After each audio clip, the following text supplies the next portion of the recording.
अर्थ अने काम। गृहस्थ जीवन में रहनारो आत्मा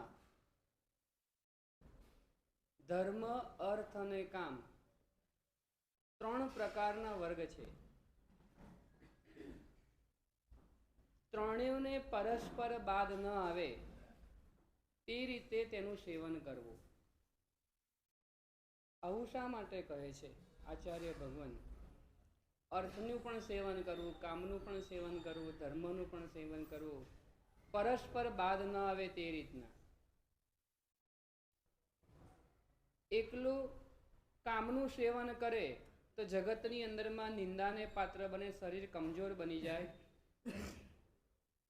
एकला अर्थनुं उपार्जन करे तो अर्थ पण એટલે પૈસો ઘણી બધી જગ્યાએ નપુંસક પુરવાર થઈ રહ્યો છે, એટલા માટે એકલો પૈસો પણ કામ લાગતો નથી। કોરોનામાં બધાને જ ખબર પડી ગઈ કે એકલો પૈસો કામ લાગતો નથી। ઘણા બધા એવા આત્માઓ હતા, પૈસો ઘણો ઢગલો હતો પણ જતા રહ્યા, એને પૈસો બચાવી શક્યો નહીં। એટલા માટે કહે છે એકલું અર્થ એકલું કામ પણ કહે છે ગૃહસ્થ જીવનને ઉચિત નથી। ત્રીજા નંબરમાં કહે છે એકલો ધર્મ, એ તો મુનિઓનું કામ છે, સાધુનું કામ છે। આખો દિવસ ઉપાસના બેવાનું અમરીશભાઈ, એ તો મુનિ ભગવાનનું કામ છે, એટલે ગૃહસ્થને ઉચિત નથી। એ ગૃહસ્થએ શું કરવું જોઈએ? પરસ્પર એકબીજાને બાદ ન આવે, એકબીજાને અડચણ રૂપ ન બને તે રીતના તેનું સેવન કરવાનું। અર્થનું ઉપાર્જન એવી રીતના કરવાનું કે ધર્મને બાદ ન આવે। કામનું સેવન પણ કે છે એટલા માટે અહીંયા બતાવવામાં આવ્યું અતૃપ્તિય ઇન્દ્રિય, અતૃપ્ત ઇન્દ્રિયો ધર્મની અંદરમાં સ્થિર થઈ શકતી નથી। મન અતૃપ્ત રહેલું છે તો ત્યાં સુધી અહીંયા કહે છે સામયિક હોય, પૂજા હોય, એની અંદરમાં સ્થિરતા આવતી નથી। એટલા માટે અહીંયા કીધું કે અતૃપ્ત ઇન્દ્રિય હોય ને એટલા માટે કામનું પણ સેવન ધર્મને બાદ ન આવે એ રીતના કરવાનું। ધર્મ, અર્થ અને કામ આ ત્રણ બતાવ્યા છે। અર્થ એને કહેવાય જેનાથી વ્યવહારિક અને પારમાર્થિક પ્રયોજન સિદ્ધ થાય તેને અર્થ કહેવાય। વ્યવહારિક એટલે આ દુનિયાનું, આ લોકનું, પારમાર્થિક એટલે પરલોકનું। બંને કાર્યો જેના થકી સિદ્ધ થાય તેને અર્થ કહેવાય। પૈસો હોય તો પૈસાના માધ્યમથી વર્તમાનમાં પણ સુખ સગવડતાના સાધનો પ્રાપ્ત થઈ શકે છે, એટલે આ લોકનું કાર્ય પણ સિદ્ધ થાય છે અને પૈસા દ્વારા દાન પુણ્યના કાર્યો પણ થઈ શકે છે, તેનાથી પરલોક પણ સિદ્ધ થાય છે, પરલોક પણ સુધરે છે। એટલા માટે કહે છે વ્યવહારિક અને પારમાર્થિક પ્રયોજન જેનાથી સિદ્ધ થાય તેને અર્થ કહેવાય। માત્ર વ્યવહારિક સિદ્ધ થાય એને અર્થ ન કહેવાય, માત્ર પારમાર્થિક સિદ્ધ થાય તો પણ અર્થ ન કહેવાય। બંને સિદ્ધ થવા જોઈએ, વ્યવહારિક અને પારમાર્થિક। પૈસો તો બધાને ગમે છે ને, પૈસો બધાને ગમે છે। અહીંયા ત્રણ પાત્ર બતાવ્યા, ધર્મ, અર્થ અને કામ। પ્રિયને સાચવવાને માટે સાચવવું જોઈએ, જે પ્રિય હોય। પૈસો પ્રિય છે કે નહીં વિનોદભાઈ? ઘણો પ્રિય છે, એમાં શું વાંધો છે? હોય તો એક મહારાજ સાહેબ એક વાર વ્યાખ્યાનમાં કીધું ને, ઘણા જીવો એવા હોય ને ધન ધન ધન કર્યા કરે એમ। એક ભાઈને પરેશભાઈ લાગી આવ્યું, મહારાજ સાહેબ અમે નહીં, પેલું નગારું હોય નગારું એ પણ ધન ધન કર્યા કરે છે, એ તો નિર્જીવ છે તો પણ ધન ધન કરે। અમે તો સજીવ છે, અમે ગૃહસ્થ છે, અમારે પૈસા વગર ચાલે નહીં, એટલે અમે પૈસો પૈસો કરીએ, એમાં કંઈ બહુ મોટી વસ્તુ નથી। વ્યવહારિક પ્રયોજન પણ સિદ્ધ થવું જોઈએ અને પારમાર્થિક પ્રયોજન પણ સિદ્ધ થવું જોઈએ। આલોકના ઘણા લોકો એવા વાપરે જ નહીં, પૈસો હોય પણ વાપરે નહીં। એક ભાઈ એવા હતા ને, ખૂબ મહેનત કરે, પણ જમવાની અંદરમાં રોટલી અને પાણી જ વાપરે. શું વાપરે? શાક તો મોંઘું લાગે, દૂધ તો મોંઘું લાગે, બધી જ વસ્તુને ઘી તો મોંઘું છે, તેલ પણ મોંઘું લાગ્યું, તે રોટલી ને પાણી ખાઈ લે અને પેટ ભરી લે. ઉપેન્દ્રભાઈ, એક દિવસ શાક ખાવાની ઈચ્છા થઈ, એક દિવસ શાક ખાવાની ઈચ્છા થઈને અને પેલા ભાઈએ તિજોરી ખોલી અને ₹1નો સિક્કો કાઢ્યો. થોડા વર્ષો પહેલાની વાત છે. ₹1નો સિક્કો કાઢ્યો અને મુઠ્ઠીમાં બંધ કરી દીધો અને લઈને નીકળ્યો. ભાઈ શાક માર્કેટમાં ગયો. આ શાકનો શું ભાવ છે, આ શાકનો શું ભાવ છે, એમ બધી જગ્યાએ ભાવ પૂછતો રહ્યો. આખા શાક માર્કેટની અંદરમાં 3 રાઉન્ડ મારી દીધા. તેજસ્વી, રૂપિયો ક્યાં છે? હાથમાં છે રૂપિયો, મુઠ્ઠીમાં બંધ કરીને રાખ્યો છે. ખિસ્સામાં આટલી ભીડમાં જઈએ, કોઈ ખિસ્સું બધું કાતરી જાય એટલે ભાઈએ રૂપિયો હાથમાં રાખ્યો છે. આ તો બહુ મોંઘું છે, આ તો આવું છે, આ તો આમ છે, આમ છે, એમ કરીને એક પણ શાક લીધું નહીં. ત્રીજો રાઉન્ડ મારીને બહાર નીકળ્યો ને મુઠ્ઠી ખોલે છે. ખોલશા, શું થયું હશે? હા, પૈસો પડી જાય, ના પડે, એ આશ્ચર્ય કહેવાય. એનું બરાબર ને, કાલે કહેતા હતા ને અમરીશભાઈ, એક આશ્ચર્ય કહેવાય. હા, છાપ પડી જાય. એ અંદરમાં પરસેવાના કારણે મુઠ્ઠી બંધ રાખી હતી, બરાબર ફીટ બંધ રાખી હતી. પરસેવાના કારણે રૂપિયો ભીનો ભીનો થઈ ગયો. એટલે પેલા ભાઈને એવું લાગ્યું, એને રૂપિયા કહ્યું, રડ નહીં, તને નહીં વાપરું, તને નહીં વાપરું.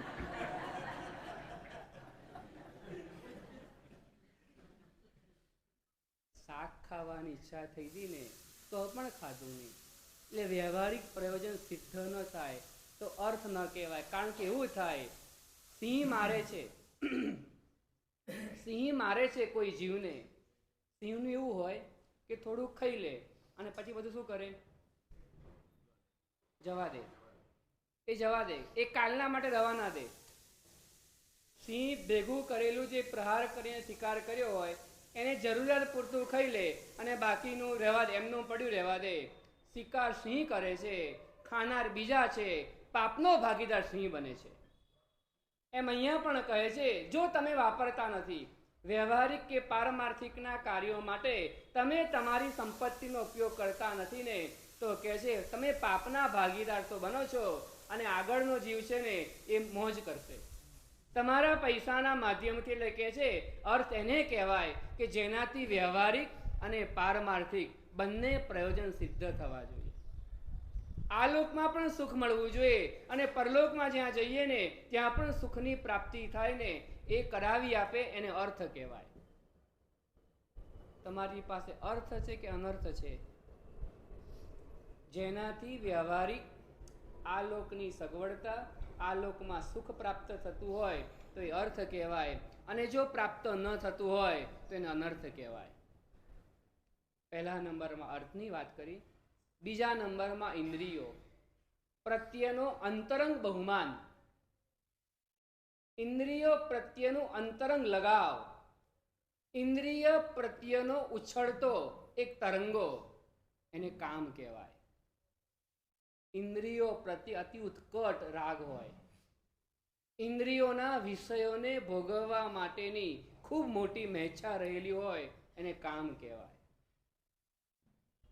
પછી સ્પર્શેન્દ્રિય હોય, રસનેન્દ્રિય હોય કે કોઈ પણ ઇન્દ્રિય હોય, 5 ઇન્દ્રિયોમાંથી કોઈ પણ ઇન્દ્રિયોના વિષયને ભોગવવા માટેની ઈચ્છા, એને કામ કહેવાય. કામ પણ એવું હોવું જોઈએ કે શરીરને પણ બાદ ન હોવો જોઈએ. શરીરની શક્તિઓ ક્ષીણ ન થાય, કારણ કે શરીરની શક્તિઓ જો ક્ષીણ થઈ જાય તો પરલોકનું જે ભાથું બાંધવાનું છે સાધનાઓ દ્વારા, એ સાધનામાં બાધક બની જાય. એટલા માટે કહે છે શરીરની અંદરમાં ક્ષીણતા ન આવે એવી રીતના 5 ઇન્દ્રિયોના વિષયો, કારણ કે શરીર છે ને એ ધર્મનું પહેલું સાધન છે. હરિભદ્ર સુરી મહારાજ પણ ધર્મબિંદુ ગ્રંથની અંદરમાં આ માર્ગાનુસારીપણાનું આ ગુણ છે એ પણ બતાવે છે. એની અંદરમાં કે પરસ્પર એકબીજાને બાદ ન આવે ને એવી રીતનાનું સેવન કરવાનું. ધર્મ આ માસ્ટરી કહેવાય. ખાલી મોક્ષની વાતો કે તમે બધા ભાગી જાઓ. એ અર્થની પણ વાત કરી અને કામની પણ વાત કરી અને ધર્મની પણ વાત કરી. પણ સરસ વાત કરે છે, પરસ્પર એકબીજાને બાદ ન આવવો જોઈએ.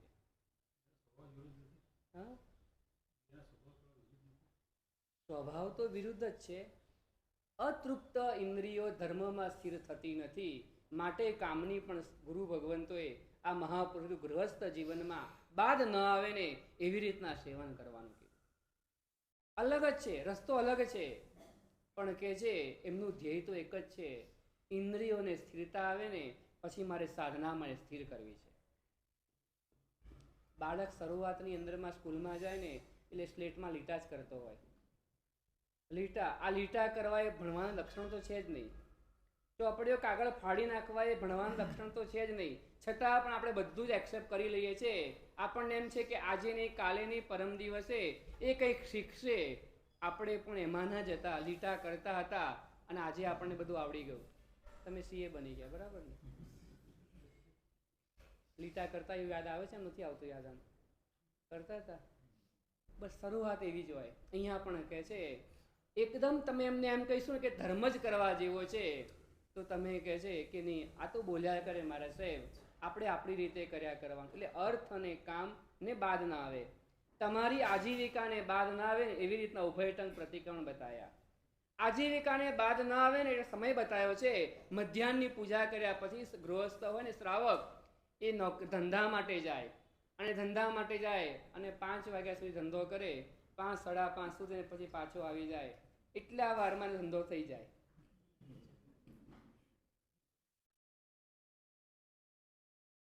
આપણે તો રાતના 10 વાગે પણ છોડવા માટે તૈયાર થતા નથી. 70 વર્ષે પણ છોડવા માટે તૈયાર થતા નથી. એવું કોઈની સામે નહીં જોવાનું આપણે, આ તો વાત કરવાની. ઘણા અમારા બહેનો પણ એવા હોય 75 વર્ષ થાય ને રસોડું છૂટતું જ ના હોય. રસોડું છૂટે જ નહીં. એને એમ થાય કે આગું પાછું કરું, આગું પાછું કરું, આગું પાછું કરું. વહુને ગમતું ના હોય અને સાસુ પાછા થોડા કરે પણ છૂટે નહીં. અમુક ઉંમર થયા પછી આ બધી નિવૃત્તિ લેવાની હોય. એટલે પરસ્પર બાદ ના આવે એના માટે કહે છે. અને જો પરસ્પર બાદ આવે તેવું કાર્ય કરે ને અથવા તો બરાબર કરતો નથી ને, પશુ રીવાયુર વિફલમ નરસ્ય, પશુની જેમ એનું આયુષ્ય નિષ્ફળ જાણવું. પશુની જેમ નિષ્ફળ જાણવું. એકવાર એવું બન્યું હતું, જંગલ હતું, રાજા શિકાર કરવા માટે ગયો હતો. શિકારનો જે મૂડ ના લાગ્યો અને એક સભા ભરાઈ ગઈ. સભા ભરાઈ, એક ઝાડની નીચે એક સભા ભરાઈ ગઈ. બધા ગોઠવાઈ ગયા. કાફલો તો સાથે જ હોય, કવિઓ પણ સાથે હતા, પંડિતો પણ સાથે આવેલા હતા અને એક મોટી સભા ભરાઈ ગઈ. અને સભાની અંદરમાં એક વિદ્વાન એક શ્લોક મૂક્યો, યેશામ ન વિદ્યા ન તપો ન દાનમ જ્ઞાનમ ન શીલમ ન ગુણો ન ધર્મ તે મૃત્યુ લોકે ભુવિભાર ભૂતા મનુષ્ય રૂપેણ મૃગાશ્ચરંતી. જેની પાસે વિદ્યા નથી, જેની પાસે જ્ઞાન નથી, જેની પાસે તપ નથી, જેની પાસે દાન નથી, જેની પાસે ગુણ નથી, એ જીવ છે ને મનુષ્ય રૂપની અંદરમાં હરણની જેવું જીવન જીવી રહ્યો છે. અહીંયા પશુ કીધું સોમપ્રભાસુરી મહારાજે. અહીંયા વિદ્વાને એક પંક્તિ મૂકી છે, મનુષ્ય રૂપેણ મૃગાશ્ચરંતી. એ હરણની જેમ એ જંગલમાં રખડ્યા કરે છે. આ સભા ભરાય, સભા જંગલમાં પણ ખબર પડી ગઈ કે પેલા માણસો અહીં આવ્યા છે. અહીંયા આગળ એમાં હરણિયો એક પસાર થઈ રહ્યો છે. હરણના કાનમાં શબ્દો પડી ગયા, મનુષ્ય રૂપેણ મૃગાશ્ચરંતી. ગુણહીન મનુષ્યની સાથે અમારી સરખામણી કઈ રીતના?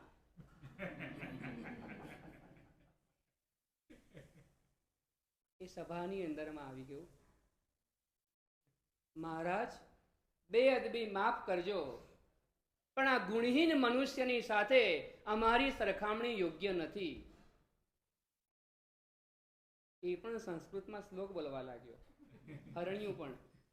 એ કહે છે દુર્વા એટલે ઘાસ, લીલું સૂકું ઘાસ ખાઈને અમે સંતુષ્ટ છે. અમે ક્યાં કીધું કે અમને હોટલમાં અમારે જોઈએ છે? તમે અમને ક્યારે જોયા કે મીઠાઈ વાળાની દુકાને ભીખ માંગવા માટે બેઠા હોય? તમે જોયા અમને? જે કંઈ મળે છે જંગલની અંદરમાં, ઓછું વધતું જે કંઈ પણ મળે છે ને, અમે ક્યારેય શહેરની અંદરમાં ખાવા માટે નીકળતા નથી. અમને જે મળે છે જંગલમાં અમે સંતુષ્ટ છે. તો પેલા ગુણહીન મનુષ્ય જે થોડી ઘણી સંપત્તિ પ્રાપ્ત કરીને ગર્વિષ્ઠ બની જાય, થોડા ઘણા મેકઅપ કરીને રૂપવાન બની જાય છે, થોડું ઘણું પ્રાપ્ત કરીને ઉન્મત્ત બની જાય છે, એ પાગલનું તો મોઢું જોવા માંગતો નથી. હરણ કહે છે આવું. એ હરણ કહે છે જે થોડુંક પ્રાપ્ત કરીને ગર્વિષ્ઠ બની જાય છે, બીજાને તુચ્છ ગણે છે, બીજાને કંઈ સમજતો નથી, એ પાગલનું મૂર્ખનું એ મોઢું જોવા પણ માંગતો નથી. પણ ભલે જે કંઈ પણ હોય, અમારી સરખામણી એની સાથે કરવીને એ યોગ્ય નથી. હું રાજન તમને કહું છું, પેલા વિદ્વાનને કહી દો અમારી માફી માંગે.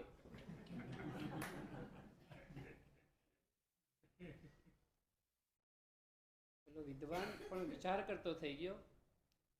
એ ઊભો થઈ ગયો. મહારાજ, મારી ભૂલની હું ક્ષમા માંગુ છું. મને એમ કે હરણમાં વિશેષ કઈ ગુણ હશે નહીં, એ જંગલમાં રખડ્યા કરે છે ને, એની પાસે શું ગુણ હશે, એટલા માટે મેં મનુષ્યની સરખામણી હરણની સાથે કરી છે. બીજો વિદ્વાન કે હું એની ભૂલ સુધારું છું. શ્લોક ઉપરનો બરાબર રાખ્યો, યેષામ ન વિદ્યા ન તપો ન દાનમ જ્ઞાનમ ન શીલમ ન ગુણો ન ધર્મ મનુષ્ય રૂપેણ ચરંતી ગાવ.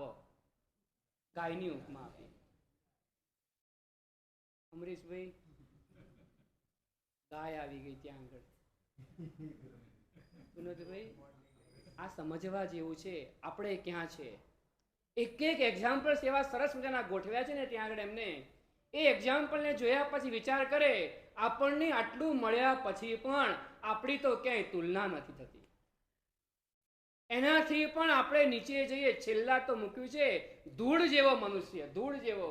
ધૂળ પણ વિરોધ કરે છે કે મનુષ્ય, ગુણહીન મનુષ્યની સરખામણી અમારી સાથે યોગ્ય નથી. ગાય કહે છે, ગાય કેમ અમારું નામ બોલો તમે? તમને અમારામાં એવું શું લાગે છે કે અમારામાં ગુણ કઈ દેખાતા નથી તમને? જેની પાસે જ્ઞાન નથી, શીલ નથી, તપ નથી, દાન નથી, ગુણ નથી, એની સરખામણી અમારી સાથે કરવાની કોઈ જરૂરિયાત નથી. અમે તો ઘાસ ખાઈને દૂધ આપીએ છીએ. અમારું છાણ પણ કે છે ઘરની શોભાને વધારે છે. લીપણ કરે. એ વખતની અંદરમાં પંડિત ઉભો થયો, માફી માંગે છે. બીજા પંડિતે સુધારો કર્યો. એને કીધું ચલો જવા દો, બધું જવા દો. એ ત્રીજા નંબર કીધું મનુષ્ય રૂપેણ સારમેયા. સારમેય એટલે પુત્રો થાય. પુત્રાની ઉપમા આપી દીધી. બોલશા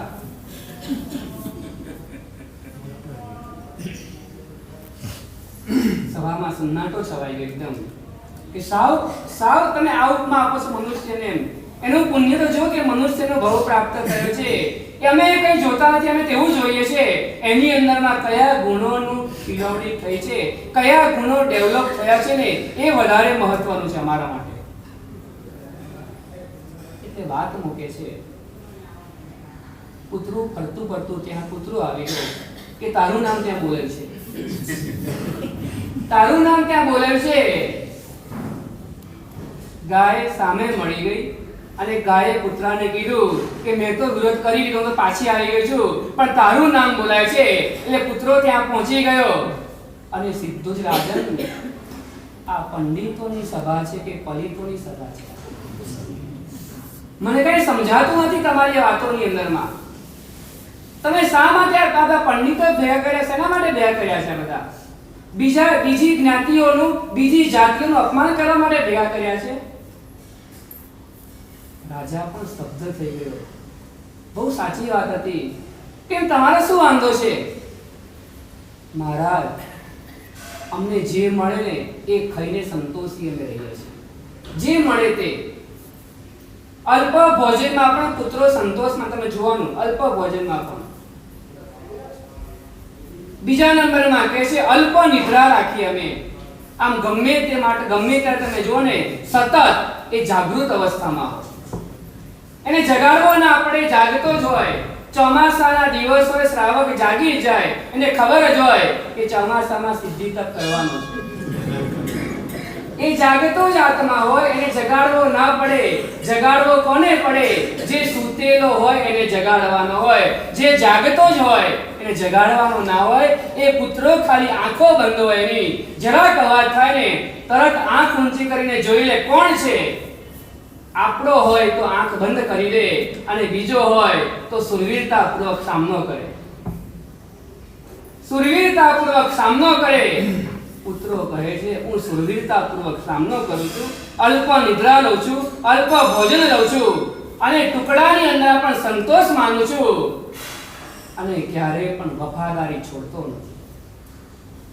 આ મનુષ્ય તો વિશ્વાસઘાત કરે છે, બેવફા બને છે, દગો દે છે.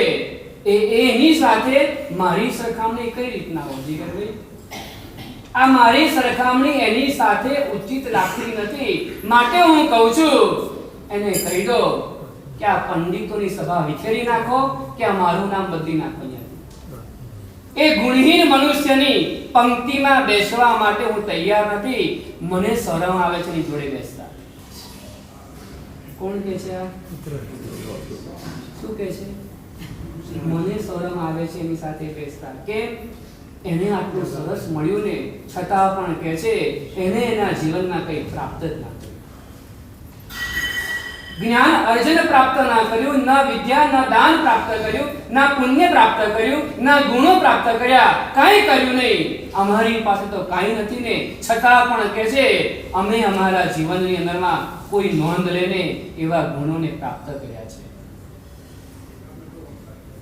આપણા ગુણોની નોંધ લેવા તો કેટલા ગુણો નીકળે આપણામાંથી? આપણા ગુણોની નોંધ લેવા માટે કોઈ નીકળે, કેટલા ગુણો અંદરમાંથી નીકળે? રેશમી બોલો તો કેટલા ગુણો નીકળે?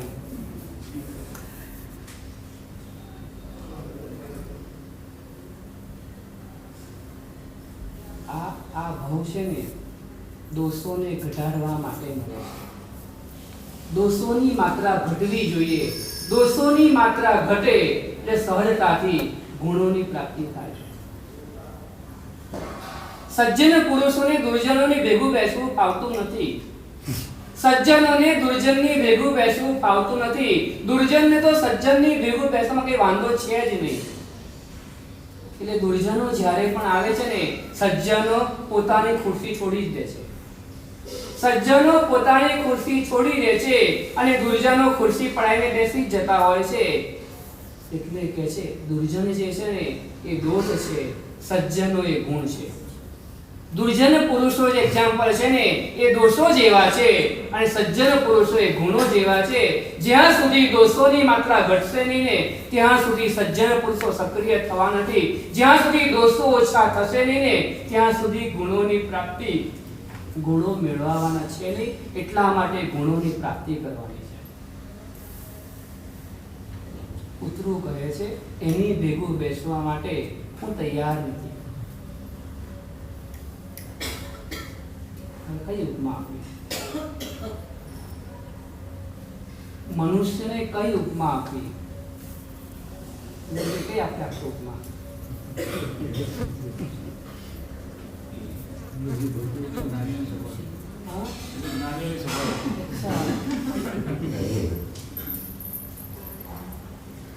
એક કવિએ ઊંટની ઉપમા આપી. એમાં શું કશું લેવા જેવું કઈ નથી. રૂપ નથી, નથી રંગ નથી, કશું જ છે નહીં. તો ઊંટની ઉપમા આપી દે ને એટલે કોઈ મતલબ કોઈ વાંધો જ ના આવે. ઊંટ કાંઈ નહીં, ઊંટમાં કઈ જાજી બુદ્ધિ હોય નહીં એટલે કઈ બોલશે નહીં. એટલે ઊંટની ઉપમા આપી દીધી. ઊંટ હાજર થઈ ગયું. તો જેનું નામ લો એટલે હાજર થાય. રજનીભાઈ એ હાજર થઈ ગયું ત્યાં આગળ. કેમ ભાઈ? અમારું નામ શા માટે લેવામાં આવે છે અહીંયા આગળ? ભૂપેન્દ્રભાઈ પ્રશ્ન થાય ને. મારો કોઈ વાંક નથી, મારો કોઈ ગુનો નથી. મેં મારી જિંદગી મારી જાત ઘસી નાખી છે તમારી સેવા કરવાની અંદરમાં, અને તમે મારું નામ આવી રીતે બદનામ કરો છો. જ્યાં તમારી એક પણ ગાડી ચાલતી નથી, જ્યાં તમારી સાયકલ ના ચાલે, સ્કૂટર ચાલે, તમારો ઘોડો ચાલે, તમારો હાથી ચાલે નહીં એવી જગ્યામાં પણ હું ચાલું છું. તમારા ભારને હું ઉપાડું છું.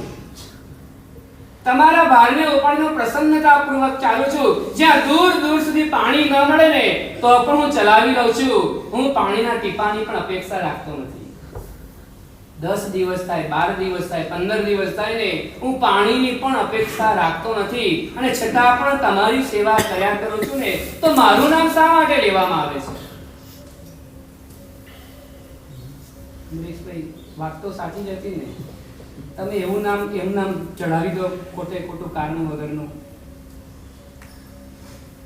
અમારા અંગ વાંકા છે, અમારા અંગ શરીરના અંગો વાંકા છે, અમે એક્સેપ્ટ કરીએ છીએ, પણ અમે ગુણ વગરના નથી. અમે ખાલી દોષોથી ભરેલા છે એવું નથી. અમારી અંદર પણ ગુણો રહેલા છે. તો એ ગુણહીન મનુષ્યની સાથે અમારી સરખામણી યોગ્ય થતી નથી. સુક્કા પાંદડા વગેરે જે કંઈ આપો ને એમાં અમે સંતુષ્ટ છે. અમારી કોઈ બીજી અપેક્ષા નથી. અને બરફથી દૂધપાક જોઈએ એવી કોઈ અમારી અપેક્ષા જ નથી. રવિવારનું અનુષ્ઠાન હોય ને મીઠાઈ ના બને શું થાય? એક રવિવારનું અનુષ્ઠાન હોય, આમ તો બનતી જ હોય, 4 અનુષ્ઠાન બની ગઈ હોય અને 5મા અનુષ્ઠાનમાં મીઠાઈ ન બને તો શું થાય?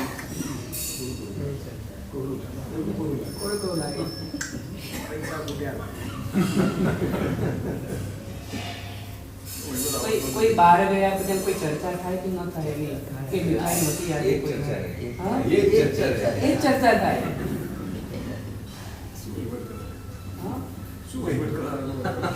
વહીવટ કરે, વાહ ભાઈ વાહ. એવું કઈ પૂછવાનું મન થાય કે ના નાણાવટી કઈ ખૂટે એવું તો કહેજો, હું આપી દઈશ. એવું મન થાય કે ના થાય મન? ચલો મીઠાઈ નથી બનાવી, કદાચ એવું અંદર લગાવી શકીએ છે, કદાચ ખૂટી ગયા હોય તો લાવ પૂછી જાઉં. સંઘને જરૂરિયાત હોય ને, મારી પાસે વગર કામના ઘણા પડ્યા છે પૈસા. પડ્યા તો હોય જ ને બધા. તો લાવ એ પૂછી જાઉં. એવું મન થાય કે ચર્ચા કરવાનું મન થાય. આપણને અંદરમાં ચર્ચા કરવાનું મન થાય.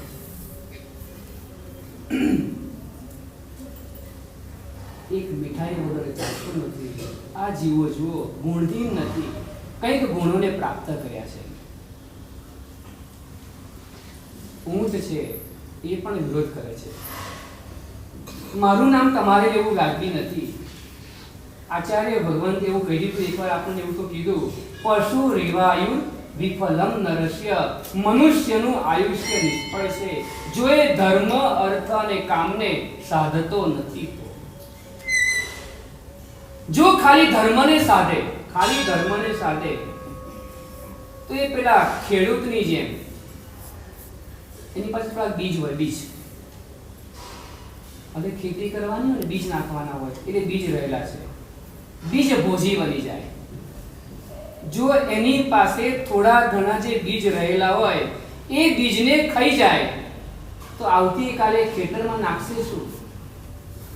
જો ધર્મને જ ખાલી ઉડાડી નાખે છે, અહીંયા આગળ ખાલી અર્થ અને કામને સાધે છે તો એની પાસે આવતીકાલે એના માટે શું બચશે? એના માટે ધર્મ એ મૂળ છે, અર્થ અને કામ છે ને એની શાખાઓ છે.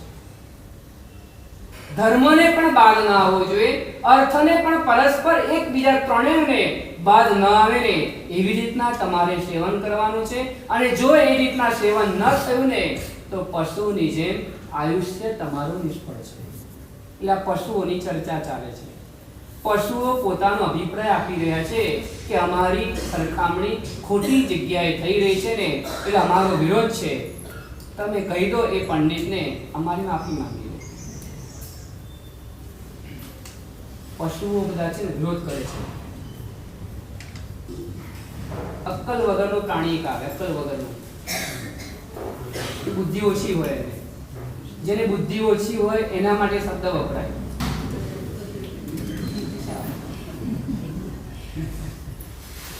એક પંડિતે કીધું આ બધા તો બહુ હોશિયાર લાગે છે, જંગલમાં પણ બેરિસ્ટર થઈ ગયા લાગે બધા. આપણો વિરોધ કરે છે ને એટલે હવે આપણે એની એવી ઉપમા આપીએ ને એ કઈ બોલે જ નહીં.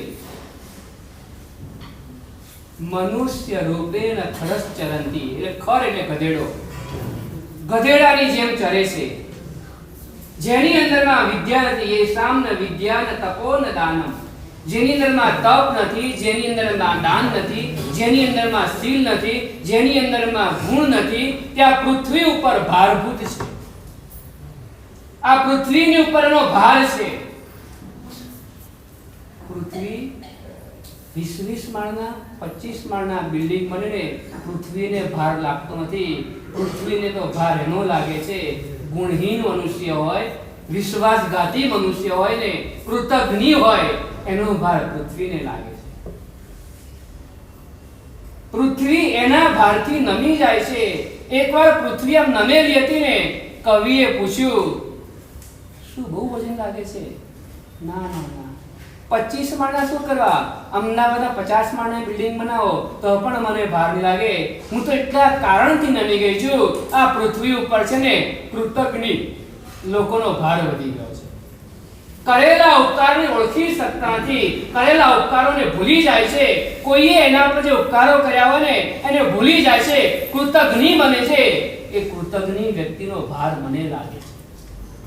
કરેલા ગુણોને ભૂલી જાય એનો ભાર મને લાગે છે. આપેલા વિશ્વાસનો ઘાત કરી નાખે, કોઈએ મૂકેલા વિશ્વાસનો ઘાત કરે ને એનો ભાર મને લાગે છે. પૃથ્વી માટે નમી જાય છે. એ તો વાત છે. ગધેડાની ઉપમા આપી. પશુઓ પણ ત્યાં થોડાક આવેલા છે, ગધેડો ઉભો થઈ ગયો. કેમ ભાઈ? તમે મને શું સમજો છો? આપણે પણ કહીએ ને કોઈ આપણા માટે કંઈ એમ તેમ બોલતું હોય, તમે મને શું સમજો છો વિનોદભાઈ? હું કઈ બોલું નહીં તમારે બધું નહીં સમજવાનું કઈ. હસમુખભાઈ બરાબર ને? ગધેડો ઉભો થઈ ગયો. કેમ? મારું નામ શા માટે? તારામાં કોઈ ગુણ છે જ નહીં, હોય નહીં, પણ કીધું ગુણ નથી. મારા ઉપર સોનું મૂકો કે માટી મૂકો, મને કોઈના ઉપર રાગ કે દ્વેષ થતો નથી. કેવું લઈ આવે? ગધેડો ગધેડો લઈ આવે. બોલો કે મારા ઉપર કંઈ પણ મૂકો ને, મને કોઈના ઉપર રાગ કે દ્વેષ નથી. મને સાકર આપો કે મીઠું આપો ને, મને એના ઉપર પણ રાગ દ્વેષ થતો નથી. જે કંઈ ભાર આપે ને એ ભારને હું પ્રસન્નતાપૂર્વક વહન કરું છું. સાંજ પડે ને ધણી નવી લે સંભાળ, છૂટો મૂકી દે ને. ગધેડો પછી શાંતિથી ચરી આવે.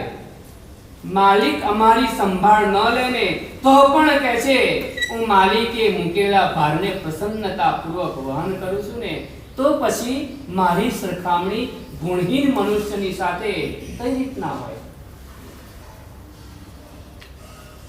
કેમ તમને લાગતું નથી કે મારા અંદરમાં ગુણો રહેલા છે?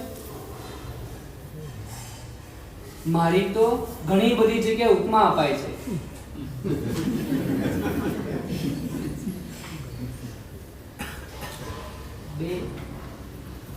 બે ગધેડા ભેગા થઈ ગયા. કાલ્પનિક પ્રસંગ છે, ખાલી બોધ લેવાનું આપણે. બે ભેગા થઈ ગયા. એક તો હૃષ્ટપુષ્ટ હતો, એક તો કમજોર હતો. ધોબીના ઘરે એક રહેતો હતો, એક કુંભારના ઘરે રહેતો હતો. ધોબીના ઘરે જે રહેતો હતો ને એ થોડો પતલો થઈ ગયો હતો. કુંભારના ઘરે જે રહેતો હતો ને એ થોડો મજબૂત હતો. ધોબીના ઘરે શું છે, વજન વધારે ઉપાડવું પડે. જતી વખતે હલકા કપડાં હોય, આવતી વખતે કપડાં કેવા થઈ ઉપેન્દ્રભાઈ? એટલે વજન બહુ ઉપાડવું પડતું હતું. એટલે વજનના કારણે કહે છે વહન કરીને કહે છે એ કમજોર થોડોક થઈ ગયો હતો. એકવાર રજાનો દિવસ હશે,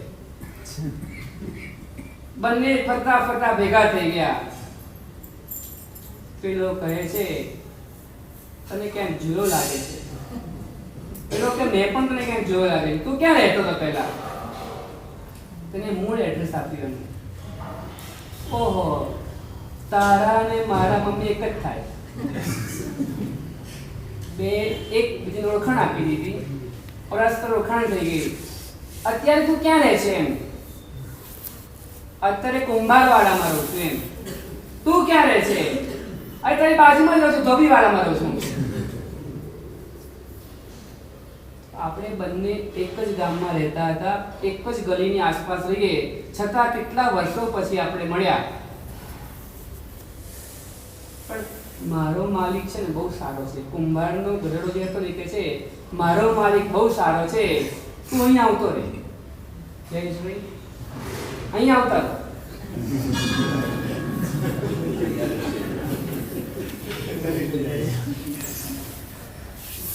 પેલો કહે છે ના ના મારે ત્યાં નથી આવવું. પણ જોતો કે તું કેટલો કમજોર થઈ ગયો છે. તું મારો ભાઈ થાય અને આટલો કમજોર હોય ને એ મને સહન થતું નથી, મને ગમતું નથી. તું આવતો રહે અહીંયા. આપણને મને જે મળશે ને એમાંથી અડધું તને આપીશ, પણ તું આવતો રહે અહીંયા. કે ના, બહુ સમજાયું. પછી છેલ્લા પેલાથી રહેવાયું નહીં ને. એને કારણ પૂછ્યું, કારણ શું છે? તું કારણ ના પૂછ તેજસભાઈ, તું કારણ ના પૂછ, પણ કંઈક તો હશે ને. તું કેમ આવા તૈયાર થતો નથી? મારે ત્યાં હું જ બાપ છું, બીજું કોઈ ત્યાં છે નહીં. કે આપણી ગલીમાં આપણે જ બાદશાહ છે, બીજું કોઈ ત્યાં છે નહીં. તું આવતો રહે અહીંયા આગળ. કે ના મારે નથી, પણ કારણ તો કેમ? તો કેવું છે ને, સાચું કહું તને કે કોઈને કહેતો નહીં, શૈલેષ કોઈને કહેવાનું તમારે. એ વાત કરે છે કે ધોબી છે ને એની દીકરી ઉંમરલાયક થઈ છે. ધોબીની દીકરી ઉંમરલાયક થઈ છે અને હવે એ પણ થોડી કામ ધંધે લાગી ગઈ છે. એ પણ કપડાં ધોવા માટે આવે છે. ધોબીએ એકવાર દીકરીને કીધું હતું, કપડાં બરાબર નહીં ધોય ને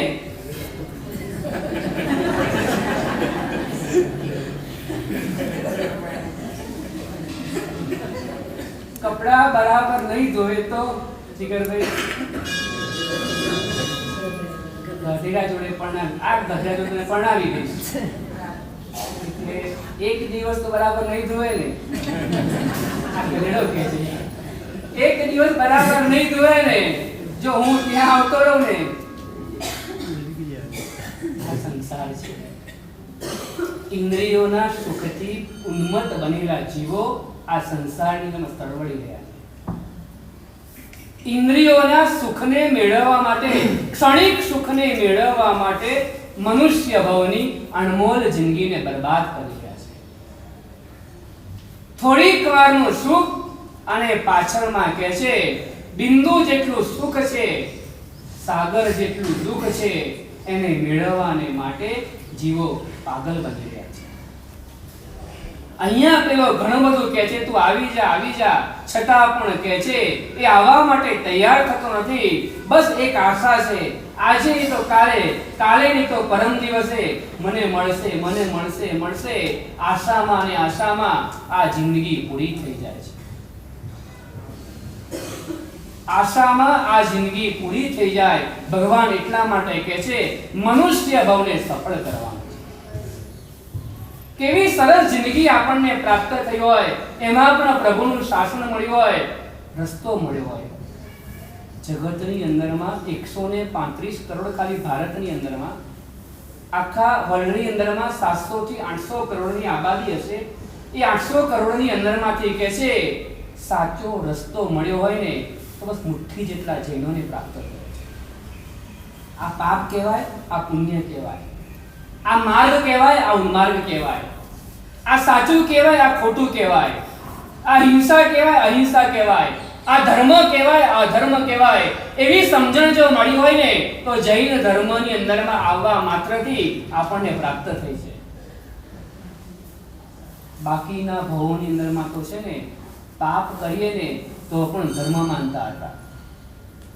પેલા પાડાને વધેરી નાખે ને તો પણ ધર્મ માને, બકરીને હલાલ કરે બકરીને તો પણ ધર્મ માનતા હતા. આ આપણી વૃત્તિઓ હતી. આજે આપણને કીડીને પણ ન મરાય ને એ સંસ્કાર મળ્યા ને એ પ્રભુની વાણીના પ્રતાપે મળ્યા છે. આપણને રસ્તો મળ્યો, પાપથી બચવા માટેનો રસ્તો આપણને પ્રાપ્ત થયો ને એ પ્રબળ પુણ્યની આપણી નિશાની છે. કે મને પ્રભુનો કેવો સરસ ધર્મ મળ્યો કે જેનાથી હું બચી શકું છું. કદાચ આગળ ન વધાય તે ચાલી જાય એકવાર પણ પાછળ નથી જતા ને એ પણ એક સારામાં સારું છે. ત્રીજા ધોરણમાં નપાસ થનારો વિદ્યાર્થી બીજા ધોરણમાં જાય એવું હોય ને. ત્રીજા ધોરણમાં ફેલ થનારો વ્યક્તિ કઈ જાય ત્રીજામાં રહે. તો એ પણ સારું છે. હજુ એકવાર ચલાવી લેવાય. એટલે ખબર છે ઓપ્શન આવે એક્ઝામની અંદરમાં 4 ખોટું પડે તો માર્ક કપાઈ જાય. હા એ તમારું જે કહેવાતું હોય ખોટું પડે તો માર્ક કપાતા જાય તમારા. એ સાચામાંથી મારા માર્ક કપાઈ જાય. સાચામાંથી જે માર્ક મેળવ્યા હોય ખોટું લખવાના કારણે સાચામાંથી તમારા માર્ક ગયા. અહીંયા કહે છે કમસે કમ આગળ નથી વધતા તો એકવાર ચલાવી લેવાય. પણ કમસે કમ જ્યાં છો ને ત્યાં રહી શકીએ ને એવું તો કરવું જ છે.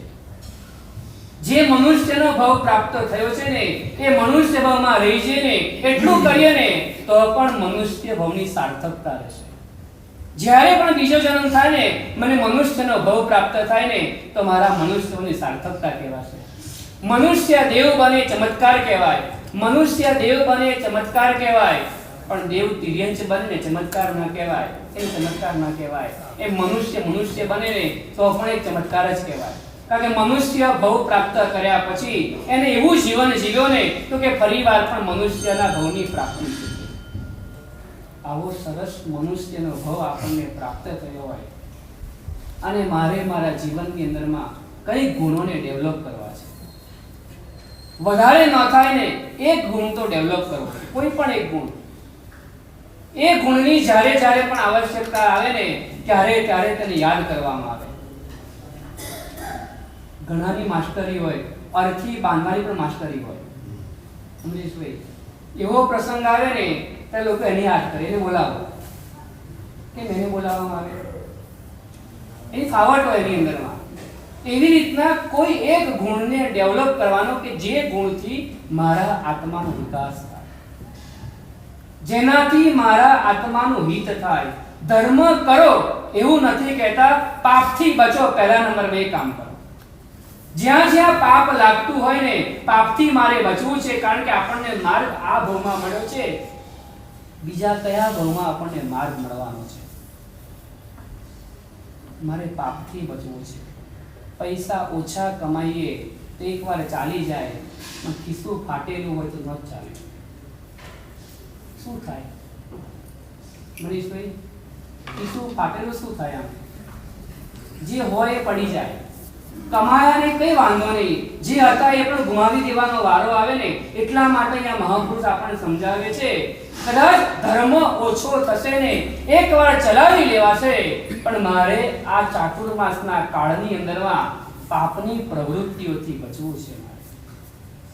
મારે મારા જીવનની અંદરમાં પાપોની માત્રાને ઘટાડવી છે. આ પહેલા નંબરમાં. કદાચ પાપ ન ઘટતા હોય, બની શકે એવું પાપ નથી ઘટી શકે એમ, પાપનો રસ ઘટાડવો છે. પાપનો રસ ઘટાડવો છે. પાપ રાજી ખુશીથી નથી કરવા, મારે કરવા પડે માટે મારે કરવા છે. ઘણીવાર છે ને, ઘણીવાર કામ ન કરવું હોય અને કામ કરવાનું કે શું કરો તમે? બને રહેવું આમ એવું થાય છે તો શું કરો? શું આમ કામ કરવું ના હોય, કામ કરવાનો વારો શું કરો? કામમાં શું કરો? વેઠ ઉતારી કહેવાય. વેઠ નહીં, કામમાં વેઠ ઉતારી દે. વેઠ એટલે પછી ઉપર સાસુ સમજી જાય, જેનો ઓર્ડર આપે સમજી જાય કે જો આને વેઠ ઉતારી લે. પાપ કરવું પડે તો વેઠ ઉતારીને પાપ કરવાનું. અમે તો કરવાનું કહીએ જ નહીં, પણ કરવું જ પડે તો કહે છે વેઠ વાળી લેવાની. છૂટતું નથી, પેલા છોડવું જોઈએ. છૂટતું નથી તો એની અંદર રસ ઘટાડી દે. મારે આ ભાવની અંદરમાં આટલું કરવું છે. સામે ઓછું થાય એકવાર ચલાવી લઈશું. ચલો પ્રતિક્રમ ઓછું થાય ચલાવી લઈશું, તપ ઓછો થાય ચલાવી લઈશું, પણ મારે જ્યાં મારા પ્રભુએ પાપ કીધું હોય ને એ પાપના રસ્તા મારે બંધ કરવાના.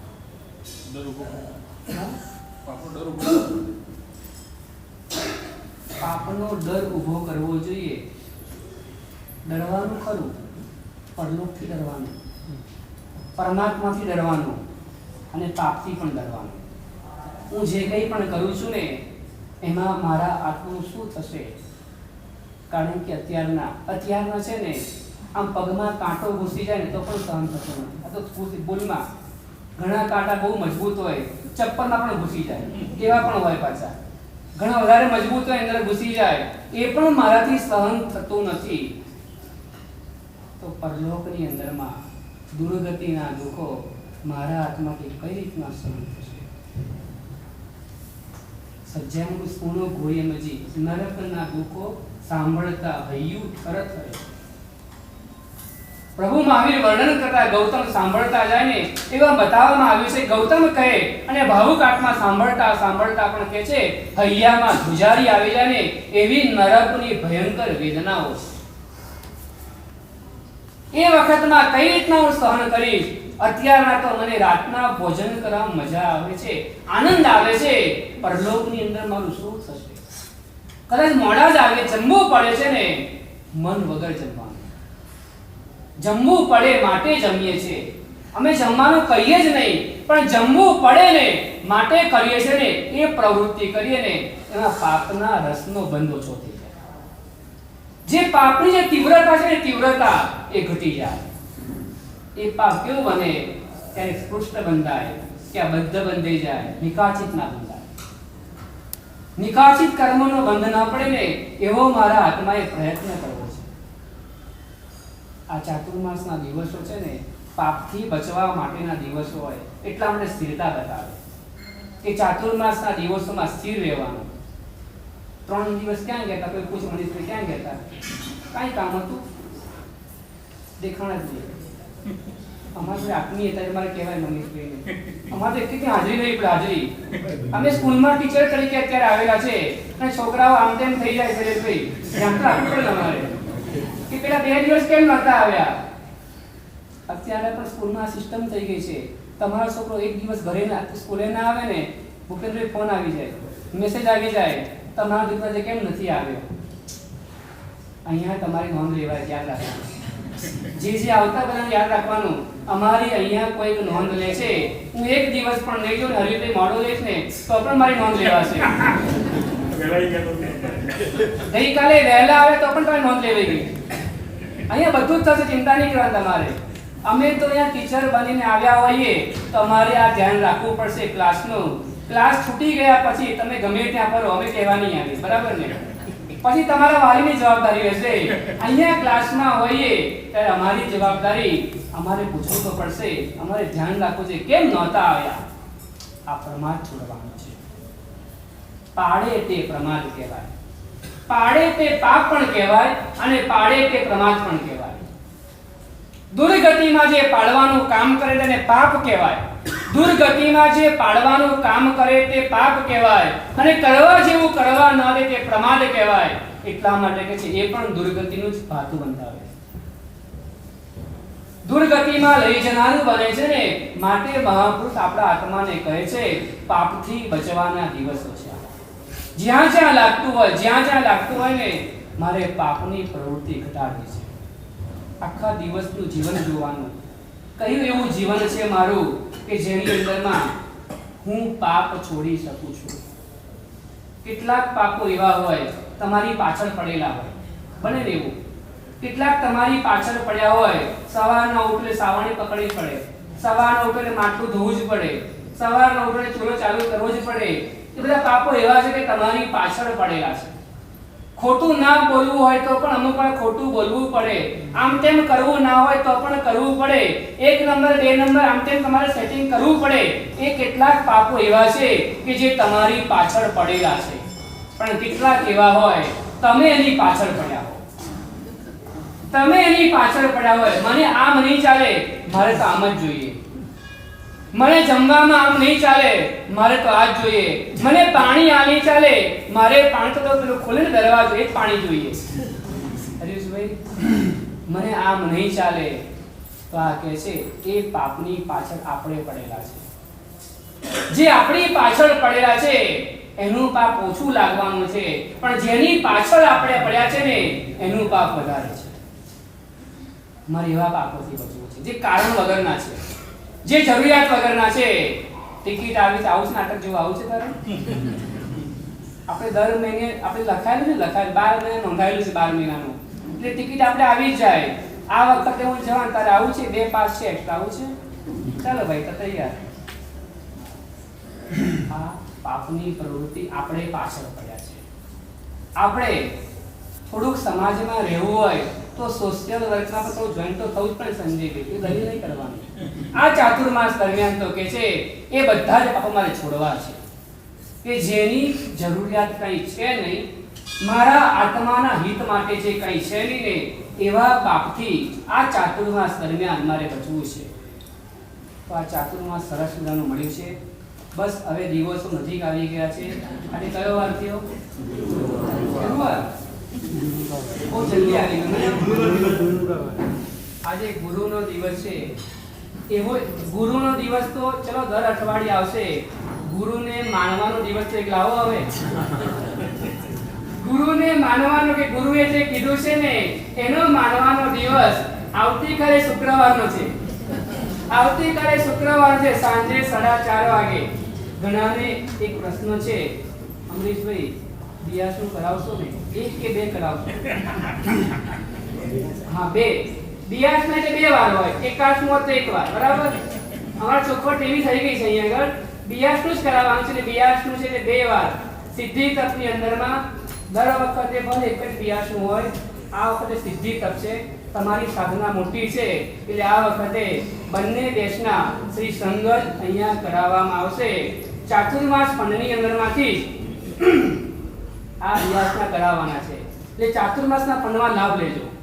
અને બધી જગ્યાએ લાભ મળશે. જો અનુષ્ઠાનમાં પણ કહે છે ચાતુર્માસના ફંડમાંથી થયું. આ સિદ્ધિ તપની સાધનાની પણ કહે છે અત્તરવાના હોય, બિયાસના હોય, એ બધું જ એની અંદરમાંથી થવાનું છે ને. તો આપણે એની અંદરમાં લાભ લઈશું ને તો આપણે કદાચ તપ ના કરી શકતા હોઈએ તો તપસ્વીની અનુમોદનનો લાભ પણ આપણા પરિવારને પ્રાપ્ત થશે. માટે બધાએ ખાસ ધ્યાનમાં રાખવાનું, આપણા પરિવારનું ભલે ફૂલ નહીં તો પાંખડી નામ તો એક આવવું જ જોઈએ. બોર્ડ ઉપર નામ આવે તો વધારે સારું. એટલી શક્તિ ના હોય તો પણ જે અનુકૂળતા હોય તે લાભ લેવાની ભાવના રાખવાની. આવતીકાલે અષાઢ વદ છઠનો દિવસ છે, શુક્રવાર છે. આવતીકાલે સમૂહ સામયિક કરાવવાના છે. અમારે એક શ્રાવક પરિચિત છે, પ્રશાંતભાઈ સાબરમતી રહે છે. પ્રશાંતભાઈ ફકીરચંદ શાહ લગભગ એમના શ્રાવિકા સૌંદર્ય અને મોક્ષ એમના તરફથી આવતીકાલે સમૂહ સામયિકની આરાધના છે. તો કાલે આવતીકાલે બધાએ ખાસ સામયિક કરવાની ભાવના રાખવાની અને સામયિક સમૂહમાં લેવાનું. બહેનો તમને આવડે ને વહેલા નહીં લેતા, બરાબર છે? વહેલા લેવાનું પણ નહીં, વહેલા કાઢવાનું પણ નહીં. આવતીકાલે સામૂહિક સામયિકની આરાધના છે તો ખાસ બધા આવવાની ભાવના રાખજો.